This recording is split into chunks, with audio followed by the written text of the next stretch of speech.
What's up, everybody? Will Beach here. I'm going to give you guys a quick Friday update. The market has reached what I would call correction level, and that means we're looking for a new retest of about 12,500 on the NASDAQ, and that would be somewhere around, we're looking at somewhere around 32.5 on the Dow, and somewhere around, see what I'm doing is I'm using the bottom of where it fell out as my retest levels. So what we're looking at here is basically about 4,070 on the S&P. So what does this mean? So when we get this corrective level that we've been waiting for, because up until this point, we've basically been in this consolidation phase. So now what you can do is whenever you get to consolidation, you can actually box it out, right? And kind of, so you can use boxes for um, liquidity zones like this, right? Or you can use, where do I get that? I get that from the consolidation into the fallout into the next consolidation level.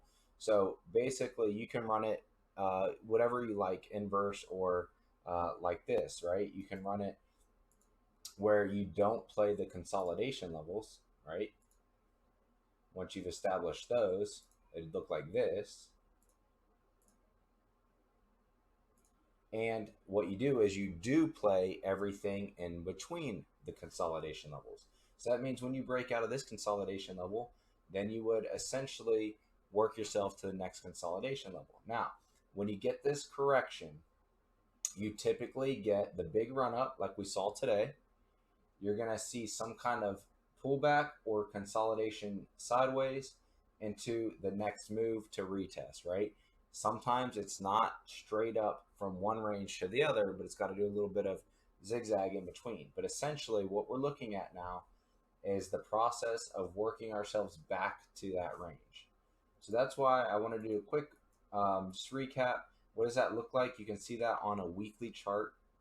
We broke through this 150. We went above it. So now we're going to look for the next test here, which will be somewhere, remember, as the next week, our moving averages will move down. So it'd be somewhere around this 20 moving average range. Then, of course, if we break out of that, we test the 50. Then what we do is we don't want to see it straight move out of that. A real continuation move will actually come back and consolidate on the 20, curve around, and then you get the next shoot up. So we would look for 20 into 50 over the next few weeks, couple months. This is a weekly chart.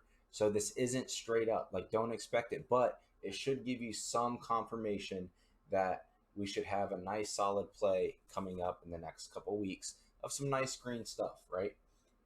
So basically, I just want to touch base, follow up with you guys. If you're looking at Apple, Tesla, and all these other stocks, I would expect them to be green next week and the following week as we start retesting these other levels. So just be cautious though, because the trend is still technically down, but a corrective move is a good indication that we can break that trend, right? That's the whole point of a correction, is to break a trend, right? So we are now looking for that to happen, and we see we're resting right at the 150 here. So that's what I was saying, is it would not be a surprise to see some pullback and then hopefully continuation. Or if you get a big pop up, then you'll get the pullback and then hopefully continuation like that. There's no exact answer to how this will play out, but those are some of the patterns that you can expect. There's two phases. One just runs straight up and then pulls back hard to retest, and one will just kind of bounce off of this and come back for a retest and then continuation. So we don't know which one we'll get yet, but we should be in a good position to have some green days ahead of us, and that's what we will be looking for. So with that being said, that means Euro USD should be looking fairly positive as well.